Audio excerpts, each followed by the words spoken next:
Well, at one point, Huntsville, Alabama was under a tornado emergency tonight. Same cold front that's coming through us here tonight. It's not going to bring us anything in the way of what they're experiencing in that direction. We're at the peak of tornado season in the rest of the country. It's unfortunate because it's really ramped up recently. Real-time temperatures were into the 80s. That's only part of it. Take a look at our dew point. The steam room in full effect. It's 78. It almost feels like it's close to 90.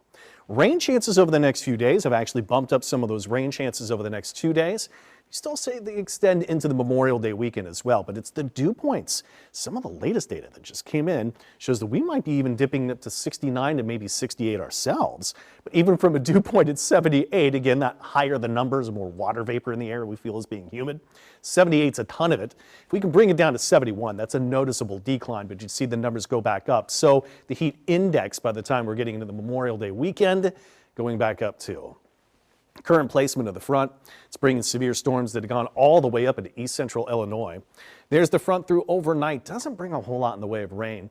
And some of our data going back and forth to show us what we expect for the storms. It's all about where that front gets hung up tomorrow. Most likely it's going to be right around here in New Orleans, but exactly where that happens is where the focus of more daytime storms are likely to occur. Here's the overnight rain chance, and we don't see a lot of it. Maybe an isolated storm by daybreak shown there at Slidell, but that's just one take. Temperatures in the morning still into the 70s, still pretty humid south of I-10. We go throughout the day, and this was the latest that came in to show that maybe even the North Shore's got a chance of some storms as well, but it is likelier that we have that front that gets hung up south of I-12, and I got the South Shore still with the likeliest storm chances tomorrow. Give it about a 30–40% chance, widely scattered, but enough humidity that's still there that it is going to bring a locally heavy rain threat. Got to make an impact day, but that's the latest shown maybe those dews into the 60s. We take it. I think it's a little optimistic. I have a bit of a heat index, not much for the North Shore. That covers tomorrow. Let's get into Thursday. Effectively, the front lifts farther north. Chance of some widely scattered storms again, locally heavy rain, impact day, but this is where we're starting to take the humidity back up just ever so slightly. Temperatures south of I-10 80s, north of I-10 90s, and there you see dew points back into some 70s. I still have the South Shore with the worst of the heat index at that time.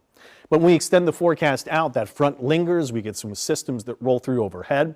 Rain chances increasing going through the Memorial Day weekend as well. And then on Memorial Day and then next Tuesday, unfortunately, got the likelier rain chances over the next 7 days. So WDSU first warning weather 7-day impacts for at least locally heavy rain chances. The North Shore, you're going to get some drier air. You're going to enjoy that. Watch out by Memorial Day and Tuesday.